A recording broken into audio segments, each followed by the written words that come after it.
నేను చాలా ఫ్రీక్వెంట్గా చెప్పే విషయమే. ప్రెగ్నెన్సీ ప్లానింగ్లో ఉన్నా సరే, ప్రెగ్నెంట్గా ఉన్నప్పుడు సెకండ్ ట్రైమిస్టర్ అంటాం. అంటే 4వ నెల మొదటి నుంచి 6వ నెల ఎండింగ్ వరకు ఏ బార్డర్ లైన్ ట్రీట్మెంట్స్ ఉన్నా, అంటే బహుశా ఉదాహరణకు ప్రెగ్నెన్సీ ముందు టూత్కి క్యావిటీ ఉందని అనుకోండి, లేదా హాఫ్ చిగురు పాడైపోయిందని అనుకోండి, which may or may not need treatment. అలాంటి బార్డర్ లైన్ ట్రీట్మెంట్స్ మాత్రం ప్రెగ్నెన్సీలో ఉండగానే, అంటే ప్రెగ్నెన్సీ ప్లానింగ్ చేసుకుంటూ ఉండగానే బార్డర్ లైన్ ట్రీట్మెంట్స్కి ఛాన్స్ తీసుకోకుండా ట్రీట్మెంట్ ఫినిష్ చేయించేసుకోండి. అండ్ ఎమర్జెన్సీస్ ఏమన్నా ఉంటే నేను చెప్పినట్టుగా 4వ నెల నుంచి 4వ నెల మొదటి నుంచి 6వ నెల ఎండింగ్ లోపు ఏమైనా ఎమర్జెన్సీస్ ఉంటే చేయించేసుకోండి. ఎందుకనంటే ఈ రూట్ కెనాల్ ట్రీట్మెంట్ అనుకోండి, పన్ను తీసేది కానివ్వండి, మీరు ప్రెగ్నెన్సీ దగ్గర నుంచి మొదలు పెడితే డెలివరీ అయ్యాక మళ్ళీ మీరు ఫీడింగ్లో ఉండగా రకరకాల మందులు వాడాల్సిన అవకాశం మీరు కోల్పోవచ్చు. కాబట్టి ఈ ట్రీట్మెంట్ అలాంగ్ విత్ మెడికేషన్ కాంజుగేటెడ్గా వెళ్తే ట్రీట్మెంట్ తాలూకు సక్సెస్ ఎక్కువ ఉంటుంది.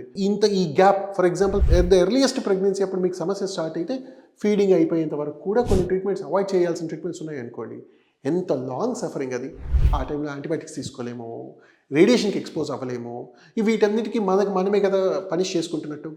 కాబట్టి నేను చెప్పినట్టుగా ప్రెగ్నెన్సీకి ముందు, అంటే ప్రెగ్నెన్సీ ప్లాన్ చేసుకునేప్పుడు కానీ, లేదా ఒకవేళ ప్రెగ్నెంట్ అయ్యి ఉంటే 4వ నెల మొదటి నుంచి కానీ 6వ నెల ఎండింగ్ లోపు బార్డర్ లైన్ ట్రీట్మెంట్స్ ఏమైనా ఉంటే ఫినిష్ చేయించేసుకోండి, so that we are safer for next few months to years.